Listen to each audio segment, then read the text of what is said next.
আসসালামু আলাইকুম। আশা করি সবাই ভালো আছেন। আজ আমরা তৈরি করব ডিমের কোরমা। প্রথমেই ডিমগুলোকে সিদ্ধ করে নিচ্ছি। সিদ্ধ হয়ে গেলে এগুলো ছুঁড়ে ফেলবো। তারপর একটি ফ্রাইং প্যানে আমরা পরিমাণ মতো তেল নিয়ে নিব। তেলটা গরম হয়ে গেলে আমরা ডিমগুলোকে ভেজে নিব। মনে রাখতে হবে ডিমগুলোর সাইড দিয়ে ছোট ছোট করে কাটা কাটা ভাবে নিতে হবে যাতে ডিমগুলো না ফেটে যায়। ডিম যখন হালকা এরকম লাল হয়ে যাবে ডিমগুলোকে উঠিয়ে ফেলবো। এখন এই তেলের ভিতরে আমরা 1 কাপ পরিমাণ পেঁয়াজ দিয়ে নেব। পেঁয়াজগুলোকে ভালোভাবে ভেজে নেব। খেয়াল রাখতে হবে যেন পেঁয়াজটা পুড়ে না যায়, এভাবে বারবার নাড়তে হবে। পেঁয়াজ ভাজা হয়ে গেলে অর্ধেক পরিমাণ পেঁয়াজ আমরা আলাদা করে রেখে দেব। এখন ভাজা পেঁয়াজের ভিতরে আমরা আদা বাটা, রসুন বাটা, পেঁয়াজ বাটা এবং 2 পিস কাঁচামরিচ বাটা দিয়ে দিব এবং ভালোভাবে এটাকে মিক্সড করে নেব। আমরা ততক্ষণ পর্যন্ত মশলাটাকে কষাবো যতক্ষণ পর্যন্ত কাঁচা গন্ধ না যায়।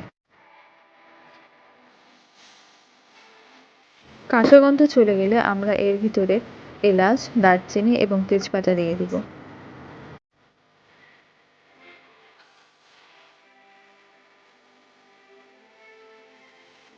এখন আমরা জিরা গুঁড়া, ধনে গুঁড়া এবং লবণ পরিমাণ মতো দিয়ে দিই এবং ভালোভাবে মশলায় কষাবো।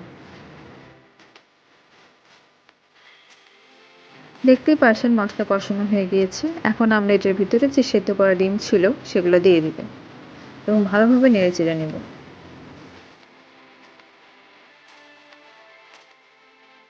আমরা আলাদা একটি বাটিতে বাদাম বাটা এবং চিনি দিয়ে দুধ মিক্সড করে রেখেছিলাম, সেটা আমরা এটার ভিতরে দিয়ে দিব এবং ভালোভাবে নাড়াচাড়া করে নেব যাতে মশলাটা ভালোভাবে মিক্সড হয়ে যায়।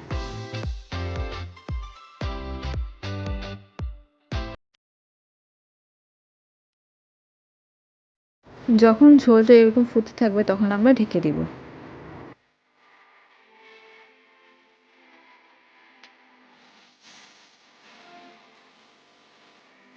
10 মিনিট ঢেকে রাখার পরে আমরা এর ভিতরে 2 চা চামচ ঘি দিয়ে দিব।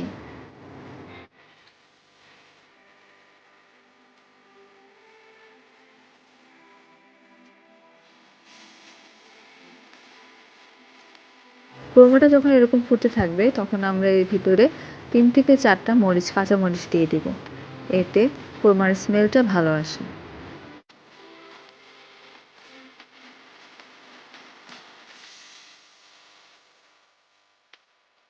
কোরমাটা প্রায় হয়ে গিয়েছে। এখন আমরা এর ভিতরে যে পেঁয়াজ ভাজাটা রেখে দিয়েছিলাম বেরেস্তা হিসেবে সেটা দিয়ে ঢাকনা দিয়ে ঢেকে দিব।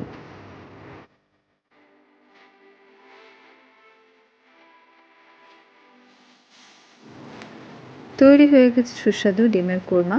আশা করি আপনাদের এই ভিডিওটি ভালো লেগেছে। এখন আমরা সার্ভ করার জন্য রেডি। আপনার যদি ভালো লেগে থাকে অবশ্যই লাইক, শেয়ার এবং সাবস্ক্রাইব করে আমাদের পাশে থাকবেন। ধন্যবাদ।